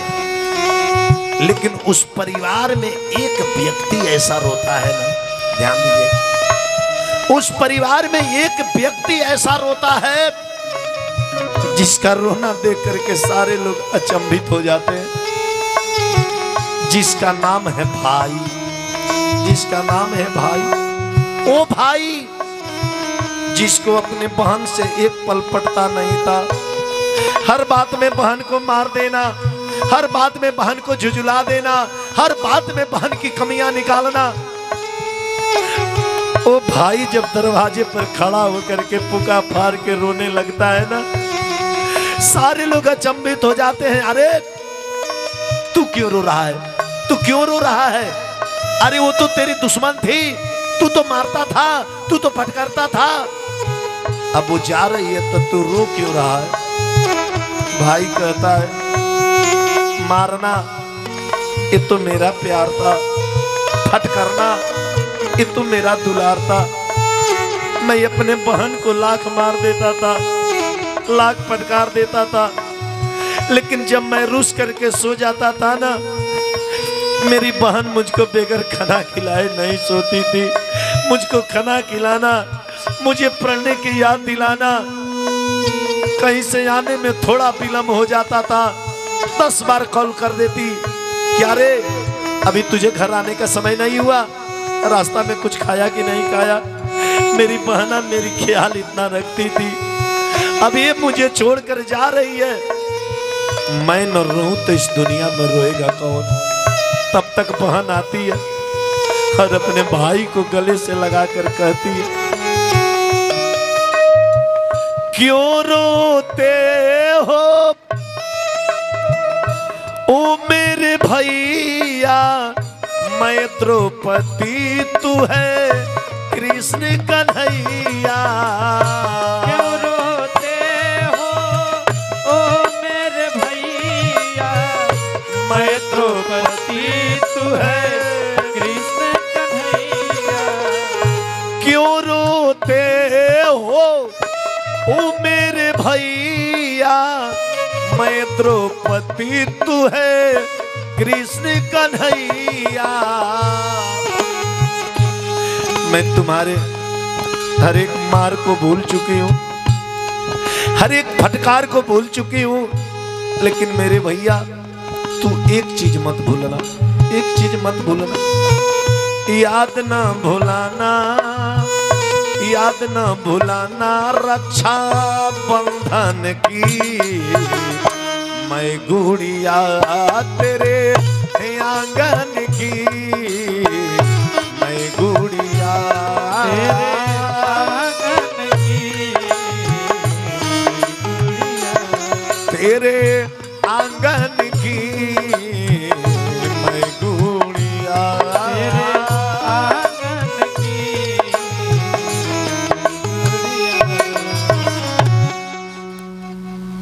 ऐसी होती है हमारी प्यारी बिटिया।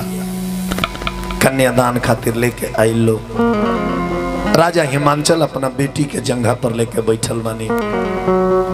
राजा हिमांचल के हाथ में मैना रानी के हाथ बा, मैना रानी के हाथ में शंकर जी के हाथ बा, शंकर जी के हाथ में मैया पार्वती के हाथ दिया गई। यही जब कन्यादान प्रारंभ हो गई। कन्यादान दुनिया के सबसे महान दान है। ध्यान देव हमारा बात पर। बेटी होई तो सर के बोझ होई, बेटी होई तो सर के बोझ होई, बेटी होई कबर जइब आ हई वेद शास्त्र उठा के पढ़ ल, बेटी होई तो तर जइब। 100 गो तीरथ नहिला के फल एगो कन्यादान कैला से मिलेला। लिखल बा कि 100 कोटि करे तीर्थ स्नाना, आ 2 कोटि फल एक कन्यादान, एगो कन्यादान से मिलेला। ए जब कन्यादान होता, लड़की अपना बाप से प्रश्न करेली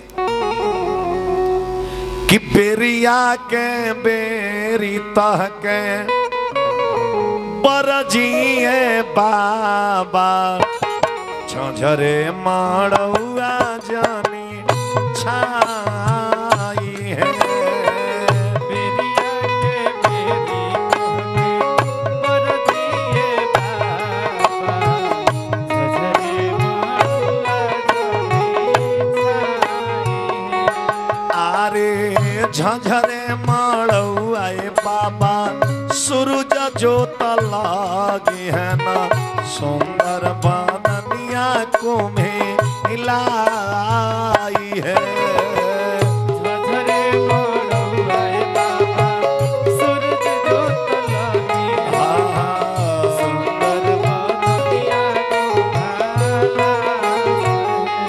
तो लड़की के बाप कहले, कह तू ताए बेटी तमुआ तानाईते, सूरज के काले पिया लो है कह तू ताए बेटी तमुआ तो नहीं थी सूरज के तोरे दिया लोट है।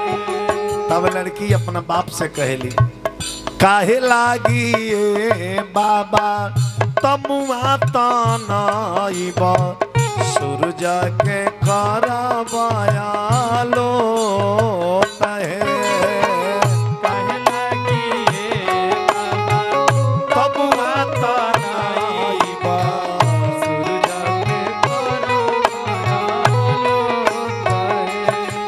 अरे आजुए तमानी बाबा रौरी नगारिया बिहने जाई बदुरा देश है आजुए तमानी बाबा रौरी नगारिया बिहने जाई बदुरा देश है। इतना लोग बैठल बा ध्यान दे हाउ जमन रउआ दान कैनी हनु वो नहछुआ रहला नहछुआ अदला के बदला होला लेकिन असली दान अब दान आवता जौना दान के नाम है कन्यादान। जेकरा भी बेटी ये संसार में बाड़ी आ जेकरा बेटी से प्रेम बा वो कन्यादान के भाव समझत हुई। कन्यादान के नेक खाली ना होला तो इतना लोग में कम से कम 5-7 आदमी उठ के कन्यादान के नाम पर आ जा कि एक कन्यादान के मर्यादा रह जा। केहू के भी बेटी के कन्यादान हो तो के नो वही जा जाके कुछ ना कुछ मदद जरूर दे देवे के चाहिए। तनी शांति से बढ़ जाए रुआ महाराज ए महाराज ए ये वैसे बेचैने बा। लड़की अपना बाप से प्रश्न करेली अरे बाबा कावा न होना गरिया जुआवा खेलाने तो हमारा के हारी आईने अरे बाबा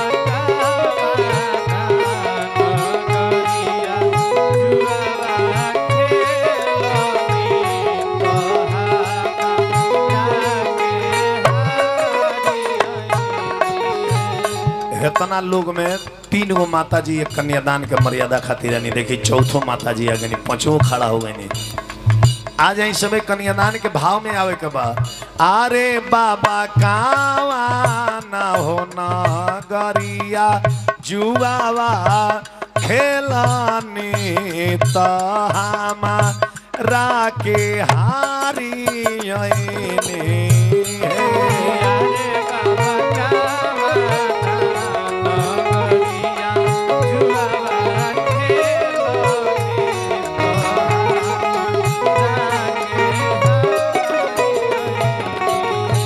या राजा हिमांचल रोवतनी या कहतनी अरे बेटी सीवा के होना गरिया जुआवा खेलानी तारा के हारी आईने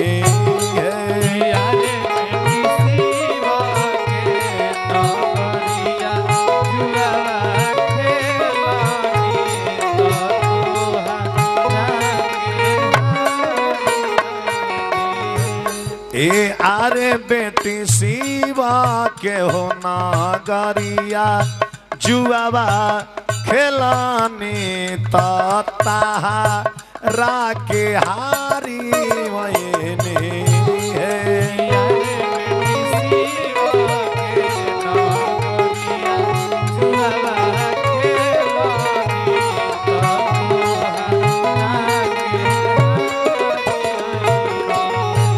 अभी घरवा मत जाए का के जाता है कन्यादान होता मैया पार्वती का होता कि कहाँ के लोग हाजी उनका लोग तनको मर्यादा नहीं जे कौन कथा चलता उन सीधे के बुझाता मेला देखे आई हे भगवान कैसन कैसन इने के लोग बा मैया पार्वती के कन्यादान हो कोनो जबरदस्ती हो तो हम ना मंगनी कन्या जरा खुशी हो के 10 आदमी आ जा तो वहाँ लोग एक बेर झोरी लेके घर दौलानी घर चल जाए सन कि 5 रुपया देव सना ये लोग मेला देखे वाला ये लोग जग देखे वाला ना आ कथा सुने वाला वो लोग ना कथा सुने वाला आ जाई तो जब तक ले कथा समाप्त ना हुई, आरती ना हुई, तो पंडाल से उठ के ना जाई।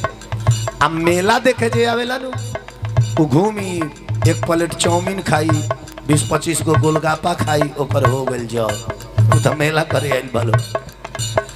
अरे बाबा पूतावा हो पतोहिया काहे ना हरानी तहामा राके हारी आईने।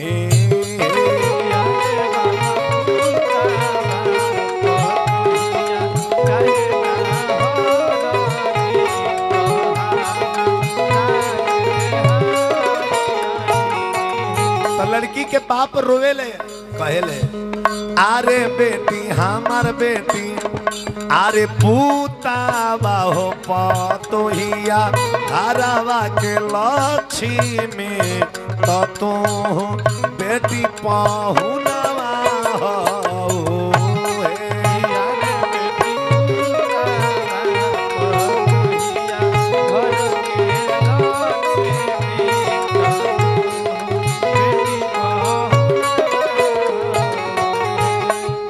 से तो कुछ लोग आइए गए, 10-15 गो लोग है ना के लोग नहू से 2-4 आदमी आज है कि कन्यादान स्त्री पुरुष सभे मिल के करेला, एक आदमी क्यों। और पानी तब तक ले गिरावे के बाद पंडित जी एगो मंत्र बोली लिए, जब तक ले वो मंत्र चलेला तब तक ले एक के धार में पानी गिरावत रहे के बाद वो मंत्र और वो पानी एक संगे खत्म होके के चाहिए, मंत्र से पहले पानी ना खत्म होके के चाहिए।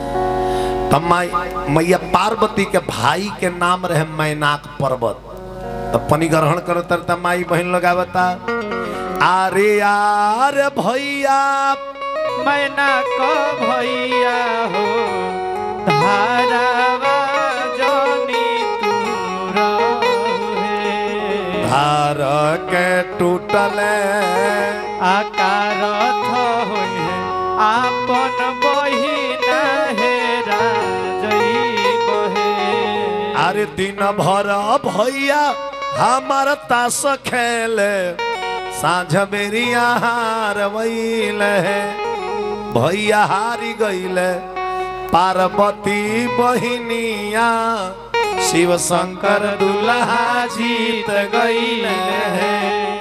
अब यही जापन सिंदूरदान होता, औरत के 16 गो सिंगार होला, औरत के सिंगार कगो होला 16 गो है, शास्त्र के अनुसार औरत के सिंगार मात्र 16 गो होला। अब बनावे खातिर केहू 28 गो बना ले तो ओकर कौन बात बा, लेकिन गिनती से शास्त्र के अनुसार औरत के 16 गो सिंगार होला। आ 16 सिंगार में ध्यान दे, 16 सिंगार में इस सिंदूर सबसे महान होला, 16 सिंगार में सिंदूर सबसे महान होला। यही से सबसे ऊंचा स्थान सिंदूर के दियाला है लीलार पर। जितना सिंगार औरत के होला सिंदूर के नीचे होला, सिंदूर के ऊपर कौनो सिंगार ना होला।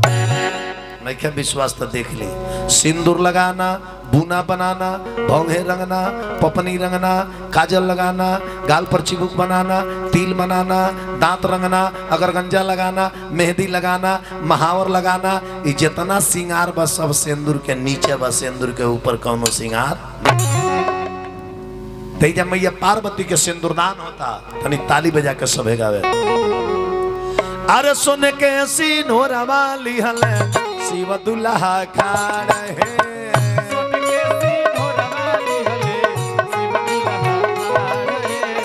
सोन के सिंदूर वाली हले शिव दुल्हा खाड़ है, धीरे से सिंदूरा कोइनी गौरा जी के मांग है,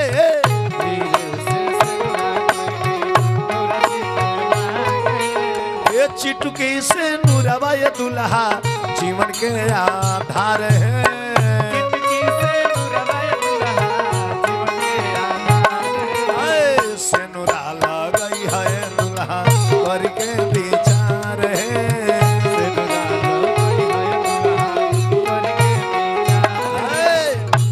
अब सिंदूरदान हो गई, प्रेम से बोली उमा महेश की। अब सिंदूरदान के बाद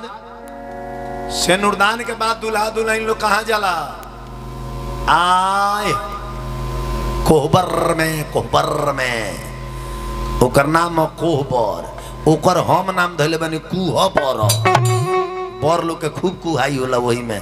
हमरा दामाद के कही नहीं खुदेले, तारा दामाद के में केहू नहीं आवता नहीं। और बेंजू वाला तो बियाह करे गए तो उनकर पीठिए में सुआ घोंप देले रही। 12 बजे समियाना में बागी। अच्छा चलिए, साधु बाबा के तरफ से शंकर जी के विवाह कराई, 501 रुपया आई। भगवान से प्रार्थना शुभकामना खाती। अब जब दुल्हा दुल्हन लोग कोहबर में जाला नु, तो दुल्हा का जौन छोट छोट तनी हाला शांत रहे, दुल्हा का जौन छोट छोट साली लो होला, वो लोग कोहबर का दुआरी घेर देला। कोहबर का दुआरी घेर देला लो आ कहला लो, ए जीजा जी नेक दी त भीतर जाए ना तो प्लेटफार्म पर खड़ा रहे। तब पहले के सखी लो अपना जीजा जी से का नेक मांगत रहला, अरे ने गले ना पहले जान देना बाद में, ऐसे जीजा पर कोई भरोसा नहीं। अंदर जाने से पहले सिकड़ी दिखा देते हैं, अंदर जाने के बाद में छुपा लेते हैं। तने रुक जाए, 10 मिनट रुक जाए, 10 मिनट है ना, बढ़ जाए बाबू। पहले कमाई बहन लोग आवे आला शांत रहे, पहले कमाई बहन लोग आवे। आइए बड़े कमाई बहन लो अपना जीजा जी से का नेक मांगा था, इतना ना नेक मांग देता लो। जीजा जी कैलकुलेटर लेके हिसाब जोरे लगाता रहे। ए बड़ा मांगता लो, अरे कांगा ना दिहनी मंगटी कवा दिहनी, एगो पायल दे दिए जीजा जी। अब जीजा जी हिसाब जोड़ता है, कांगा ना मंगटी का पायल, ये तो सरकार से लोन उठाओ का पड़ी हमारा। अरे कंगना दिहनी मंगटी कवा दिहनी, एगो पायल दे दिए जीजा जी। आ कोहबर के छेकाई में एगो मोबाइल दे दिए जीजा जी। अरे कोहबर के छेकाई में एगो मोबाइल दे दिए जीजा जी।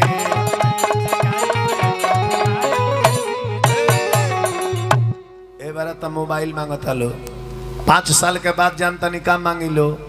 अरे साल दिहनी रुमाल दिहनी, एगो स्वेटर दे दिए जीजा जी।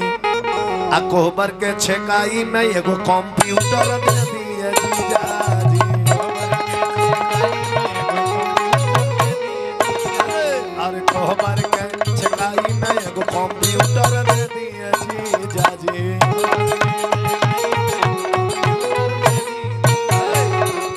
सबसे बाद में छोटकी छोटकी लोलहिया सखी पहुंचली, जा नाक पर फाइट मारत।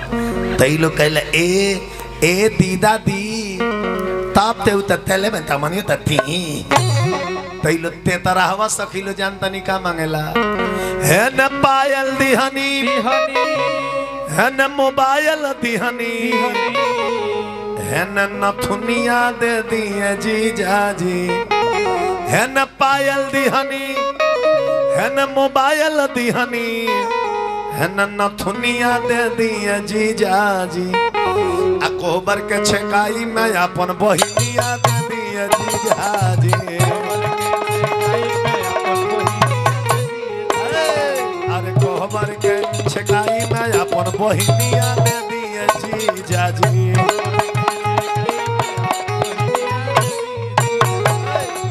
ससुरारी में हंसी मजाक चलेला। रामचरितमानस रखल बानू, एकरा के खोल के पढ़े।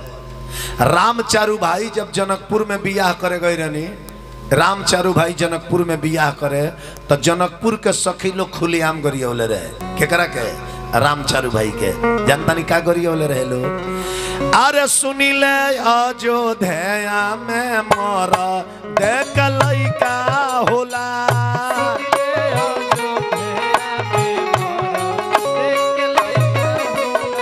सुनी ले अयोध्या में मोरा देख लइका होला। ए कादो ना नइखी उनका माई जी आहे, कादो ना नइखी उनका माई। ई गीत जब लक्ष्मण जी सुननी कि अयोध्या में मरद का लड़का होला, अब एकदम आग बबूला हो गनी लक्ष्मण जी। करे भैया बड़ा गड़बड़ होता, आई गावो तलो जो अयोध्या में मरद का लड़का होला। भगवान राम कनी के शांति रहो, ससुरारी हो कही लो, आ कोनो नाजायज नहीं खेलो कह ठीक है कहता लो, अपने खानदान में एगो राजा के पेट से लड़का भई रहे। तो लक्ष्मण जी कहले कि सखी लो अयोध्या में तो मरद का लड़का होला, अरे वाले के जनकपुर में का होला। अरे परती पारात ज्योति बेटी जनमावेले, परती पारात ज्योति बेटी जनमावेले, परती पारात ज्योति बेटी जनमावेले।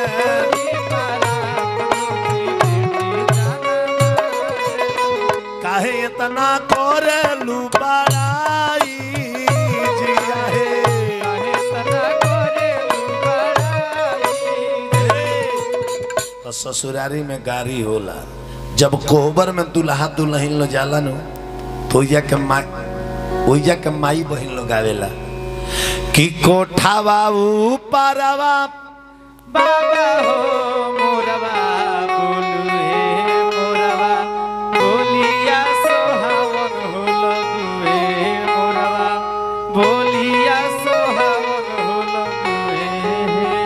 आजुए के रतिया बाबा जागल रही ह तारा घरवा चोरिया होई है, तारा घरवा चोरिया होई है। चोरावा में वही है शिव शंकर चोरवा सारा, धानवा छोड़ी होती है गौरा, बेटी के नहीं हो छोड़ी है। कोहबर भइल सबेर भइला विदाई होता, लोग कहेला कि बेटी पराया होली, बेटी पराई काहे हो जाली। क्या बेटी डोली पर बैठकर जाती है तब पराई लगती है? इतना लोग बैठल, क्या बेटी जब डोली पर बैठकर जाती है तब पराई लगती है? नहीं, तब पराई नहीं लगती है। जब बेटी दोबारा अपने मैके आती है, दोबारा अपने माँ से पूछती है कि माँ साबुन किधर है, सर्फ किधर है, खाना में क्या बनेगा, उस दिन बेटी पराई लगती है। क्योंकि इसके पहले सब लोग बेटी से पूछते थे कि बेटी साबुन किधर है, सर्फ किधर है, खाना में आज क्या बनेगा, बेटी डिसीजन करती थी। आज वहीं आकर जब खुद पूछती है ना, उस दिन पराई लगती है। जब बेटी दोबारा अपने ससुराल जाने लगती है, अब माँ रोकर पूछती है कि बेटी अब फिर कब आएगी, तो बेटी रोकर कहती है कि माँ देखूंगी, कभी समय मिलेगा तो फिर आऊंगी। बेटी उस दिन पराई लगती है। आरे साझही कवैली कि साझही केवैली, अरे बरतियानो हो भोरही हो जाला विदाई।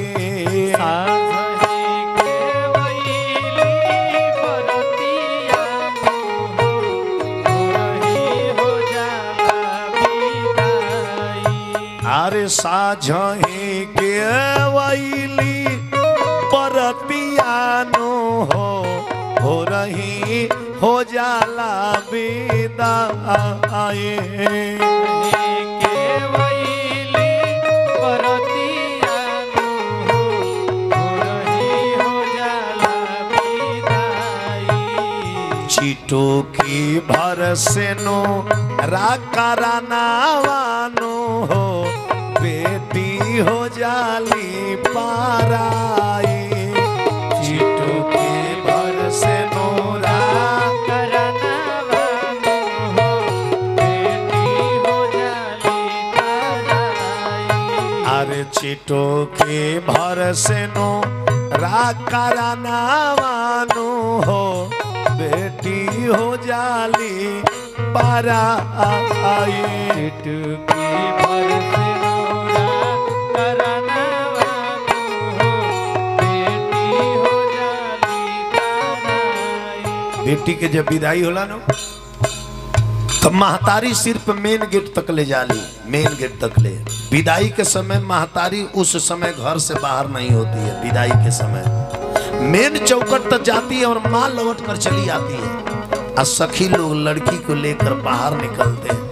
आ माँ घर में जा करके तकिया से मुंह दाब करके फूका फाड़ कर रोती। अरे पाड़ा रे जाता नावा से धियावा के पलानी, जाली पराया घर करे जा के छलनी। बाड़ा रे जातना से हियावा के बोलनी, जाली पराया घर करे जाके छलनी। अरे बड़ा रे जाता नावा से धियावा के पलानी, जाली पराया घर करे जा के छलनी। बाड़ा रे जातना से हियावा के बोलनी, जाली पराया घर करे जाके छलनी। दुआरा पर रोवा तारे बाबूजी नु हो, आंगना रोवा तारी माई।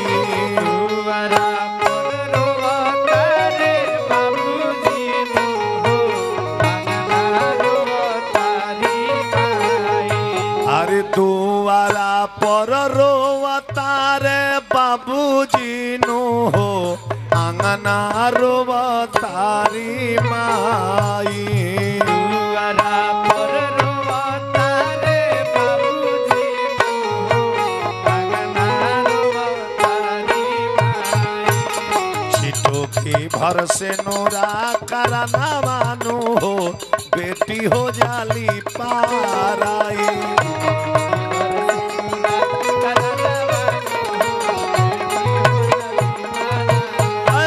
छिटोकी भर से नोरा करना मानो हो, बेटी हो जाली पाराई।